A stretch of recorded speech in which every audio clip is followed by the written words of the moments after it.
At the end of June 1812, the French emperor crossed the Neman River and entered the territory of the Russian Empire. But under the frontal clash, the defenders refused to accept the battle and retreated to the east. Napoleon could not leave the retreating armies of the Russian Empire without attention. The French armies continued to delve into Vilnius, later to Vitebsk and Smolensk. Napoleon did not know that the Russians lure him in order to take away further from the French territory to deplete his human resources at the stake of the general battle. Finally, after 2 months of the offensive, Napoleon reached Moscow, where the Great Battle of Borodino took place. The French entered the city, but Moscow was already blazing. 7 days of an unstable fire did not allow the French to make up for supplies or to strengthen. 90% of the city was destroyed. Napoleon, despite the situation, was not going to go to negotiations.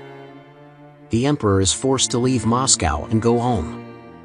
The army weakened to the limit. 3,000 kilometers, the French walked along the snow in a fierce frost, once over and over again in the ambush of Russians. By the end of 1812, the Imperial Army returned to France completely defeated. 390,000 soldiers died, captured or deserted. Napoleon's empire cracked. European countries immediately began to unite in coalitions against the Emperor of France. In April 1814, Napoleon's enemies arrived in Paris and forced Napoleon to renounce the throne. The emperor was expelled to the island of Elba. Napoleon did not arrive in exile for a long time. Less than a year later, Napoleon returned to France. With the increase of the Great Commander, all of Europe decides to unite against France. Russia and Austria were in the direction of Lorraine. Piedmont invades France from the south of the east. Spain moves from the front side. Napoleon decides not to wait for the alliance against France to impose his general battle on its territory and decides to be the first to make a move towards modern Belgium. Napoleon intended to defeat the armies of Prussia under the command of Marshal Blucher and the Anglo-Dutch army under the command of the Duke of Wellington that were in these territories.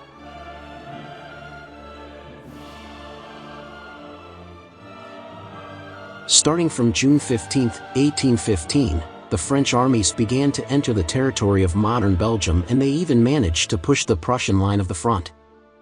This makes it possible to share the Allies' army and defeat them separately.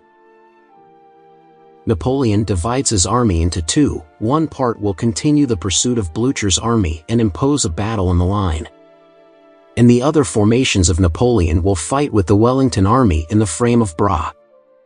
Napoleon hoped that he could drop the Prussian troops in Germany, and the Anglo-Council formations would be discarded to the shore, as a result of which Wellington would be forced to leave the land by plunging into cargo vessels. After a day, with the advent of morning mail, at a distance of only 11 kilometers from each other, two battles unfolded.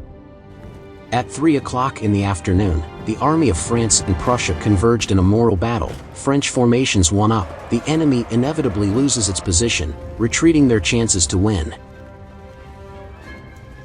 Having broken the Prussian army, Napoleon was filled with confidence that the Blucher army was no longer able to fight, but in fact the Prussian army headed for the northern positions of the British.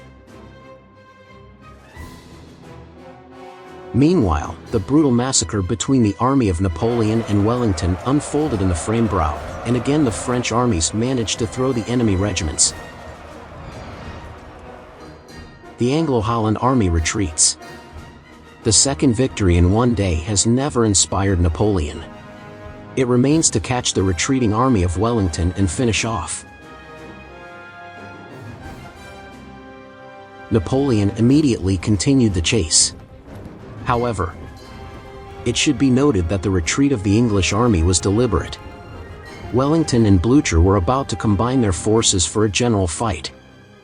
On June 17, 1815, Napoleon had no idea about the exact redeployment of the Wellington army, and was also completely sure that Blucher fled to Germany.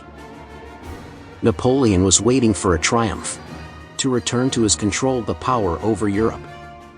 It remains only to defeat Wellington's army in the Battle of Waterloo. Soon, 140,000 soldiers to clash not for life, but to death in June 1815. Wellington stretched out his defensive positions with a 3-kilometer length in the Waterloo field, and the Oppuman fortress was on the right flank. In the center of the field was a farm absent, and at the left flank there was a farm papillote. Wellington placed 70,000 soldiers and 184 artillery guns. The commander of the English army also undertook to hide most of his army behind the hill, thereby cutting out the field of view for French formations, and this tactical location gave its fruits. Napoleon lost the opportunity to determine the exact number of enemy soldiers. Mostly he saw only guns placed on the elevation's hills. The commander of the French army placed his army 800 meters south of the plain directly opposite the English army. Napoleon's army is 72,000 infantrymen and cavalry and 250 guns. On June 18th, at 11 in the morning, the army of France and England were ready to clash in the battle. Wellington refused to attack and stood up, because the reserves that he covered behind the hill could become a trump card in his sleeve. Napoleon, who was confident in the defeat of the English army, immediately put forward on the attack. The French leader intended to split the army of England by defeating the center where the Ison farm was located, but before he tried to weaken Wellington's flanks. The French formations rapidly picked up the positions of the English army at the castle of the Okamon.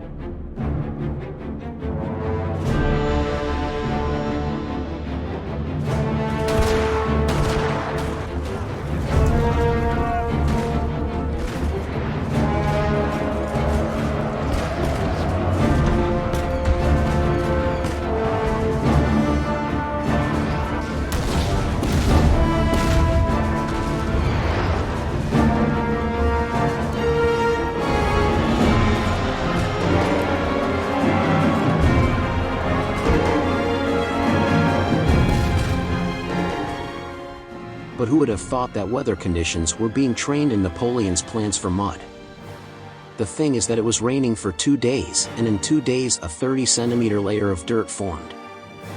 Napoleon's cavalry lost its mobility and could no longer successfully perform certain maneuvers that could put English formations under the blow. And the infantry was completely drowned in mud and was forced to continue the battle in hellish condition, leaving her boots during the march. There was also Napoleon's artillery, completely deprived of the possibility of relocation. Artillery was no longer able to bring down the flurry of shells in unprotected positions of the British. Well, in addition to everything, if artillery managed to shoot, then the shell did not ricochet on the ground by inflicting a serious damage on enemy formation, and I tied it in the mud. The artillery has lost the necessary effect on this, so that the whole power of Napoleon's artillery was nullified and it did not inflict the strong damage of the Wellington army.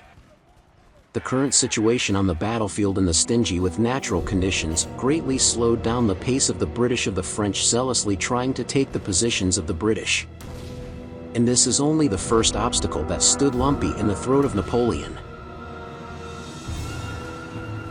The English garrison in the fortress Loudon stood death and was ready to restrain the storm of slowly picking up French fighters.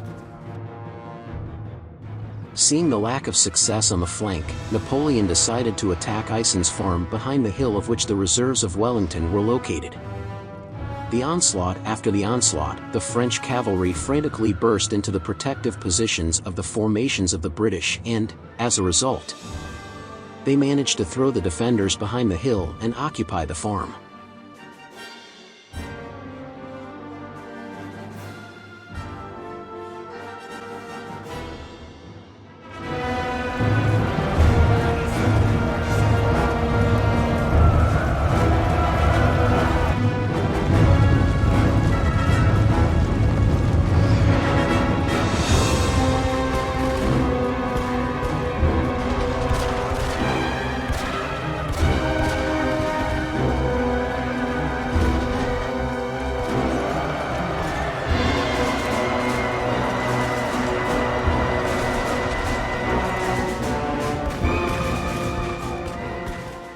As soon as the absinthe was taken, Napoleon displays his reserves and moves to the farm to strengthen his positions, and also directs the regiments to the flanks of the British to finally crush the defense of the British.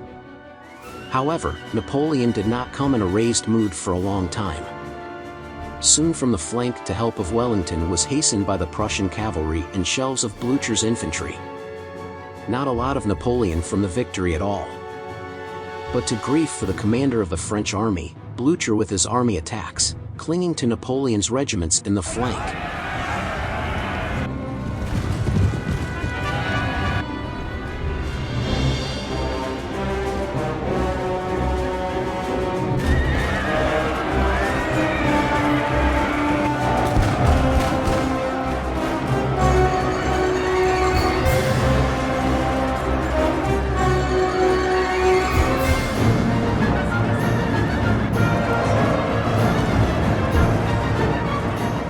Chaos on the battlefield turns into a panic flight of the Napoleonic army, and the French surrendered on the evening of the same day.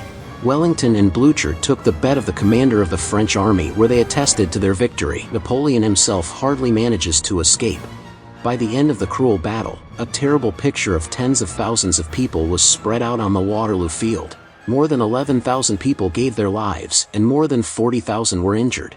For days after the catastrophic defeat, Napoleon was forced to renounce the throne again. He was expelled to the island of Saint Helena, where he died on May 5, 1821. Napoleon immediately throws all his remaining reserves to restrain the Prussian army of Blücher on the flank. Wellington, who has excited the appearance of Blücher, immediately begins to counterattack. The artillery of the British successfully conducts a series of salvos, shooting in the regiments of the French, which have been binded in the mud. Napoleon's army fighting in the early morning weakened greatly and lost the will to win. One after another, the French begin to retreat. La mort n'est rien, mais vivre vaincu et sans gloire, c'est mourir tous les jours.